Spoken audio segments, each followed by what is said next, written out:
Frozen foods spoken here.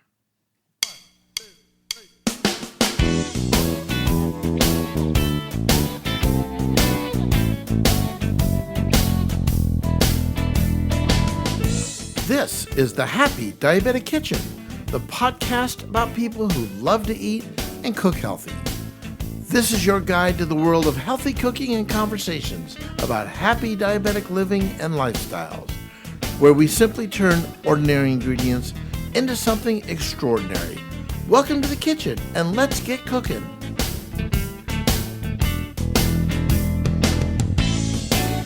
Hello everyone, I am Chef Robert Lewis, the Happy Diabetic, and this is the internet's most delicious cooking podcast. I'm here in the kitchen getting ready to explore a healthy diabetic lifestyle. I want to take the mystery out of healthy cooking, explore some amazing foods, and talk about my diabetic journey with all my successes and my challenges. So, let me help you live your best happy diabetic lifestyle. So welcome to the kitchen. I am so happy that you're here. And if you're new to the show, congratulations. Way to go in finding us. And with me in the kitchen, like every week, is my son Jason, engineer, and producer of the podcast. Jason, how are you, man? Hey, I'm great, Dad. How are you? Never had it so good. Fall is upon us. Fall season. Winter's on the way. We are and in the throes of fantasy football. How are you doing so far? I started off pretty bad, but I'm kind of starting to turn it around. Yeah, I started out really good. I think I'm doing really poorly now. I'm not sure I can turn it around. I've got Tom Brady, so I'm hoping that just kind of Yeah, it doesn't hurt. doesn't hurt. Yeah, I'm hoping it'll work for me. Well, hey, today in the kitchen, we've got kind of an interesting show. You know, I spend a lot of time reading and studying about healthy eating and networking with some of the most amazing people in the diabetic field, like Dr. Stephen Edelman, Janice Baker, certified registered dietitian, and we talk a lot about healthy eating and the right way to do it and the right kinds of foods. So I was checking out an article on WebMD. Now, in full disclosure, I've done work for WebMD. They're a great organization. I just think what they publish is right on, totally vetted, and really is a credible source. So I was reading an article about frozen foods on WebMD, and that kind of inspired me for this episode. So today in the kitchen, let's talk about frozen foods, fruits and veggies, and everything else in between. We're going to answer these questions. Should you buy fresh or frozen fruits, vegetables, and other foods? How do you make frozen vegetables? Are frozen vegetables as good as fresh vegetables?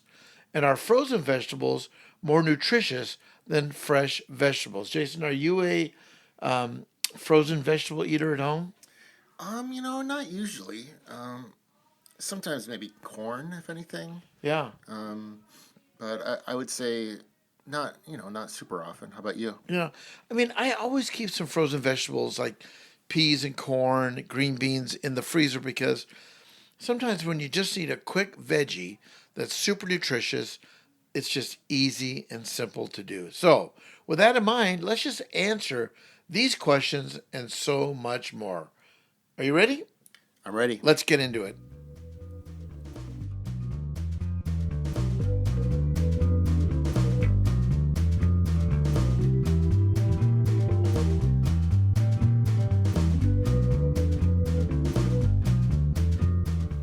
So there's so many different foods available frozen. So I just thought very quickly I would go through some of my favorites and for sure some of the most common frozen fruits, vegetables, and foods.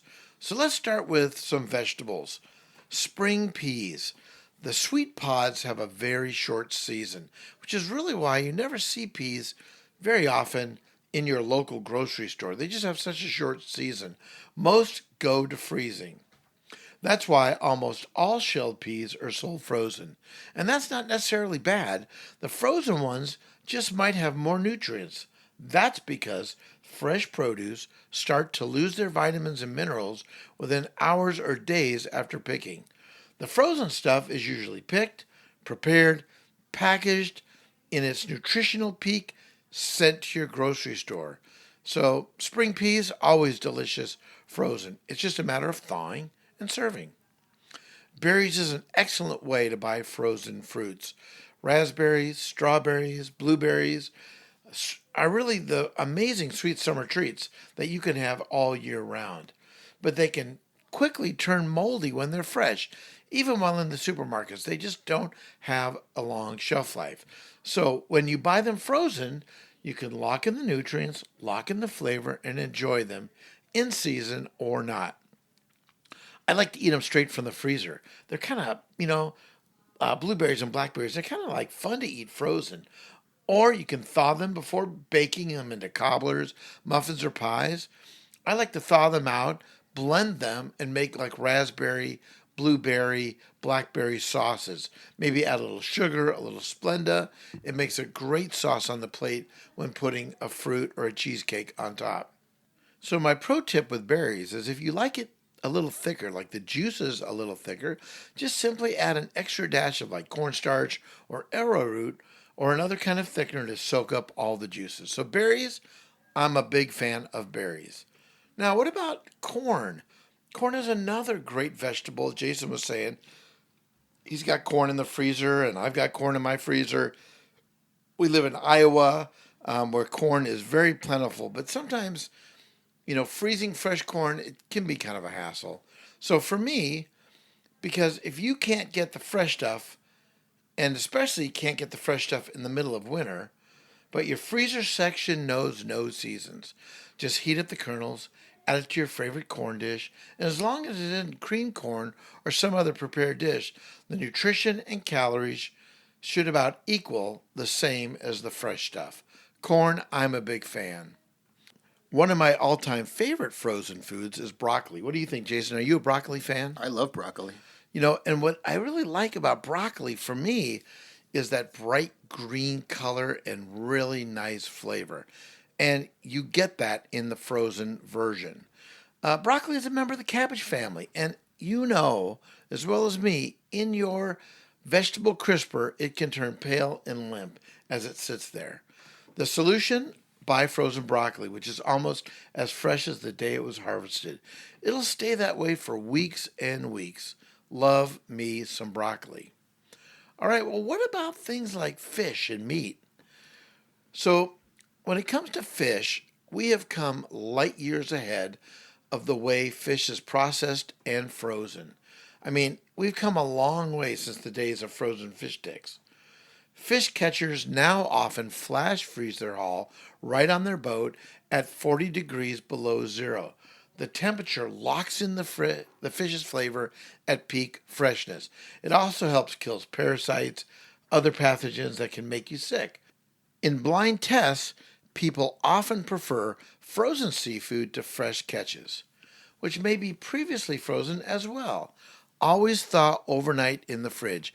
I know, Jason, when I go to my supermarket, I see this bounty of fish in the meat case. You know what I'm talking about? Yeah, absolutely. It's got ice all over it, right? And there's clams and all kinds of stuff, salmon, right? Yeah. Well, I would say 80% of the fish sitting on that nice cold ice were previously frozen. Yeah, makes sense. Yep, salmon, shrimp, most of it's been frozen anyways.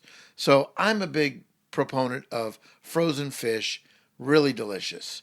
Now, another really good way to preserve your meat is to buy frozen ground beef. I mean, you've seen your frozen ground beef get brown in the fridge in just a couple days. It's safe to eat, it just doesn't look so appetizing. And ground beef spoils sooner than whole cuts of beef because there's just more surface space and it's exposed to oxygen. Also, any bacteria on the meat gets mixed in to start to multiply. So buying ground beef frozen or wrapped tightly and then freeze it yourself, it should be safe for at least a year or longer. But for best flavor, eat it within 3 to 4 months. And again, always thaw your frozen food overnight in the refrigerator. Now, Jason, and I know you've done this too, during this COVID time, we've baked a lot of bread. Yeah. Yep. And what I typically do is I'll bake bread and sometimes freeze it. How about you? Yes, absolutely. We can't quite eat it fast enough a Yeah, lot of the time. yeah, us either. So, and I'll usually bake like two loaves at a time, and I always freeze one. And if it's sealed nice, right out of the oven, it'll be really beautiful. Um, so, frozen bread, there's nothing wrong with it, and I think it's delicious. And we just pull it out. Now, if you want to buy bread at the supermarket, throw it in the freezer. Awesome. Wrap them in airtight containers or airtight freezer Ziploc bags, and you're good to go. So freezing bread, totally okay.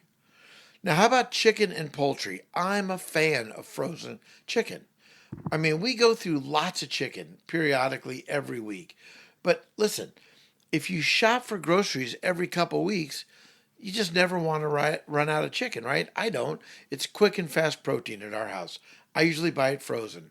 Chicken tenders, chicken breasts, legs, and thighs. It keeps for months instead of mere days. I mean, when you bring chicken home fresh, you got 3 to 4 to 5 days just to be safe.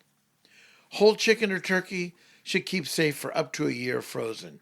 Just transfer what you need to the fridge the night before and thaw. Again, remember, always thaw overnight in your refrigerator.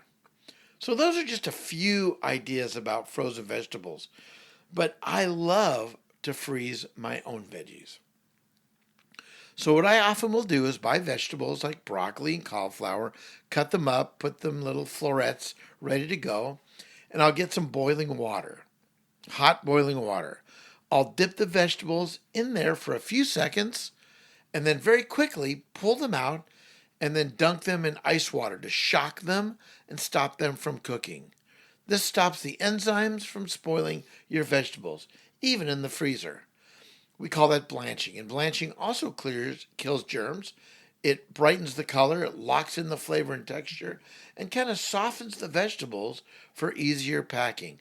And then I just pack them into plastic little airtight bags as soon as possible and pop them in the freezer. So let's just review how to freeze vegetables. I've got 3 easy steps to freezing vegetables. Number 1, rinse all vegetables, clean and pat them dry. Washing them is really, really a good way to do it.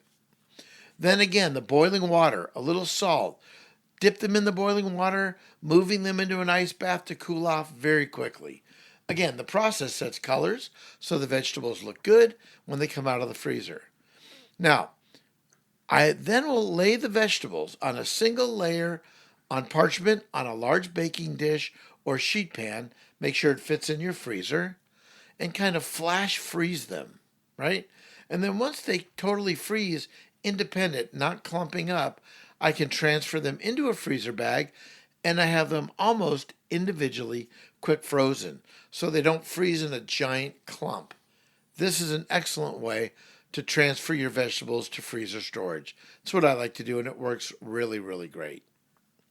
Okay, so that's my thought on vegetables. So, another tip on frozen vegetables is season them, right? So, frozen vegetables, like all vegetables, kick them up a little bit salt, pepper, garlic powder, and maybe think about acid or fat and maybe some heat. For example, acidic ingredients like lemon juice will give vegetables a lift. Fats like butter and olive oil will make them more delish. And to raise the bar, as you consider how to make frozen vegetables taste good, how about grate some fresh Parmesan on top? Drizzle with chili oil, or maybe add some red pepper flakes. Toss with crumbled bacon, lime juice on top. It just works really, really great. I mean, one of my favorite things to do is take my roasted broccoli, comes out of the oven, a little lemon, a little garlic powder, a little Romano cheese, and it just makes the frozen florets downright irresistible. So listen, don't be afraid of frozen vegetables. They are awesome. Don't be afraid of frozen meats, fruits. It's really okay. And they're so good for you. All right, when we come back, I've got my tip of the podcast. It is the cooking tip 220. We'll be right back.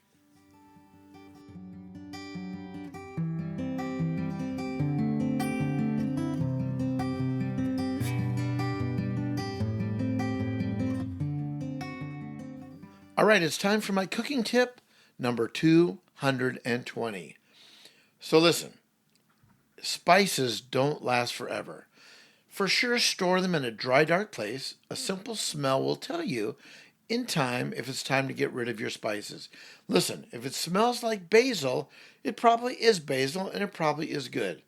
If it smells like wet dog, it is most likely time to trade out your vegetables. My rule of thumb is whenever you check to change the battery in your smoke detector, that's a really great time to check on your spices. Spices are flavor. Flavor is love. Less fat, more flavor. Spices are my number one secret weapon in making food taste delicious.